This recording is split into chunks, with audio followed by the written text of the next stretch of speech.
Assalamualaikum warahmatullahi wabarakatuh.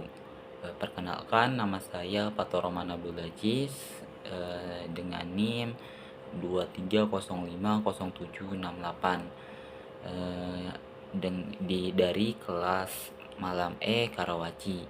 Di video kali ini saya akan menjelaskan tentang use case sebagaimana tugas yang sudah diberikan oleh Bapak dosen Ihsan Maulana.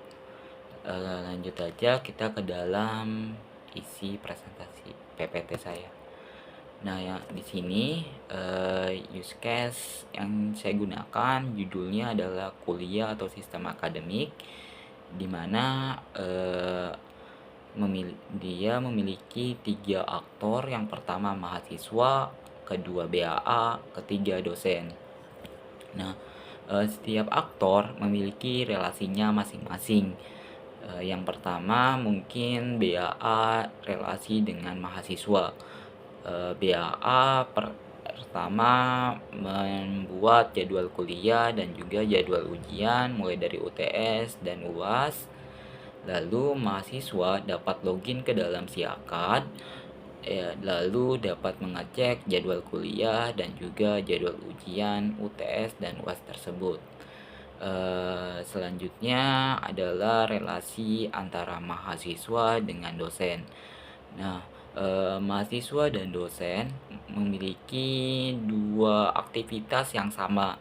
Yang pertama login LMS, yang kedua pergi ke kampus. Untuk pergi ke kampus adalah aktivitas fisiknya.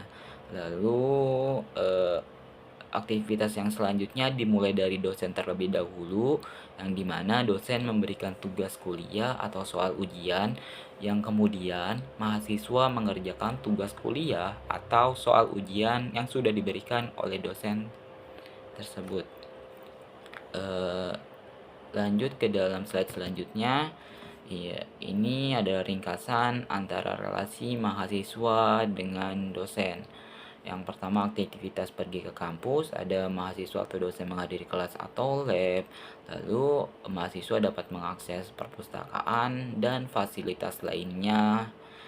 Yang selanjutnya aktivitas login LMS, di mana di LMS bisa cek jadwal, cek nilai tugas atau ujian. Selanjutnya aktivitas tugas atau ujian dimulai dari dosen terlebih dahulu. Dosen memberikan tugas atau soal ujian, yang kemudian mahasiswa mengerjakan tugas atau soal ujian yang sudah diberikan tersebut. Selanjutnya adalah relasi antara mahasiswa dengan BAA. Yang pertama adalah aktivitas jadwal. Nah, aktivitas jadwal yang pertama adalah BAA menerbitkan jadwal kuliah dan ujian, yang kemudian mahasiswa dapat mengecek jadwal tersebut melalui Siakad.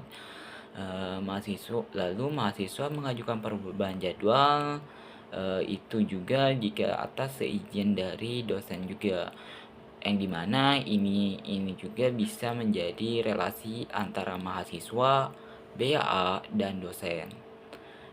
Yang selanjutnya adalah aktivitas login Siakad.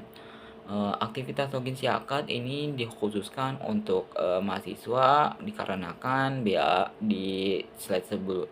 aktivitas sebelumnya BAA sudah menerbitkan jadwal kuliah, dan selanjutnya login Siakad mahasiswa dapat mengecek jadwal, login Siakad untuk melihat KRS, KHS, transit nilai maupun yang lainnya, sertifikat dan lain-lain.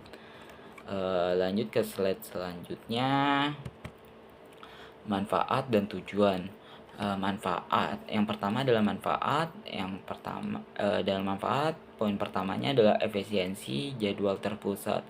Jadi setiap dalam bidang akademiknya jadwal sudah diatur oleh BAA, sehingga dalam waktu yang ditentukan supaya tidak terjadinya bentrok antara dosen pelajaran ini, matkul ini, dan matkul lainnya.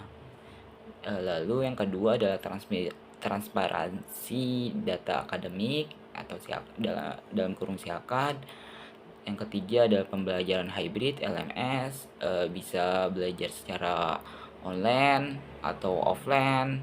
Lalu yang keempat adalah penilaian komprehensif dalam dalam kurung tugas atau ujian. Lalu tujuannya adalah untuk standarisasi kalender akademik, verifikasi partisipasi aktif seperti absen, lalu evaluasi pencapaian mahasiswa, entah itu prestasi ataupun sertifikat yang dimiliki oleh mahasiswa tersebut. Yang keempat adalah optimalisasi sumber daya kampus. Nah, oke, mungkin cukup sekian dari saya. Mohon maaf jika ada kekurangan dalam penyampaian saya maupun dalam PPT yang saya buat. Sekian dari saya. Wassalamualaikum warahmatullahi wabarakatuh.